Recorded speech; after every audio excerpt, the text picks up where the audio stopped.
Well, 6:43, welcome back. School districts are left to their own devices in coming up with a COVID-19 safety plan for students and staff this fall. Some teachers say it puts them in a tough spot.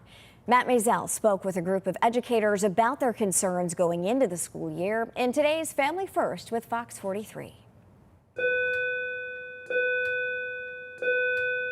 From the Zoom room to the classroom, teachers' resiliency has been on display throughout the COVID-19 pandemic. But you have to have your cameras on, so can you please turn your cameras on, my love? And for the last year, Fox 43 has followed around these educators at Susquehanna Township. Now, as they get ready to head back to school, we met with Megan Hampshire, Curry Snell, Rob McDonald, Joe Heaton, and Steve Sexsmith once again. How do each of you feel where you're at right now?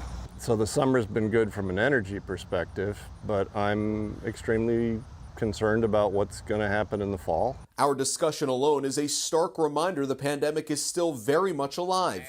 We spoke outside to avoid having to wear masks inside. Susquehanna Township is one of a handful of local districts where students and staff will have to wear face coverings this fall. I felt like I was in a really good place, energy-wise, mentally-wise. And then I got that email that said we had to do masks, and it was like instantaneous. It was almost like I just went back to a different place immediately, mentally. Like it just crashed my hopes for the year. I mean, Sounds like PTSD. It almost is. We've spent our whole careers learning how to read faces. When you do it for a while, it's real easy to read that big, huge question mark on somebody's face. It's very hard to read a question mark like that. You can't see it. Even though it's challenging as it is, at least there's that contact, like you said, that engagement. Mm-hmm. So if you had to take the lesser of the two evils, it would be in person with Matt. Even with Delta kind of going about, do you feel safer this year going into a school setting? There is no safe. There is the perception that I am less at risk. Nobody guaranteed us 0 cases.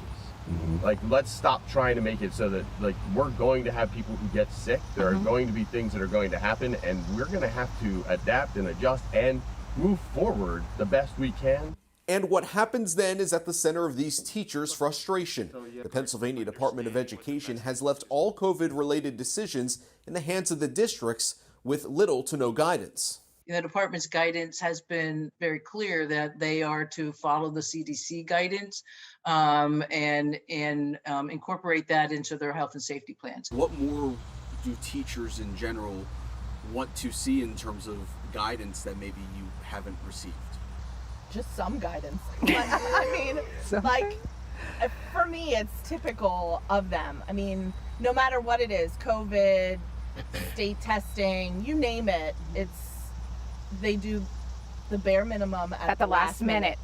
At the last minute. So I think there will be guidance. I think it'll come the day before school starts. If you do a blanket type of statement for across the state, you're treating everyone the same and the conditions can be very different. We asked the PDE if they would be open to regional guidance. They said schools can choose to do so themselves. At the end of the day, regardless of anything that goes on, we're here just to try to help these kids become better people. Keeping your family first. Matt Maisel, Fox 43 News.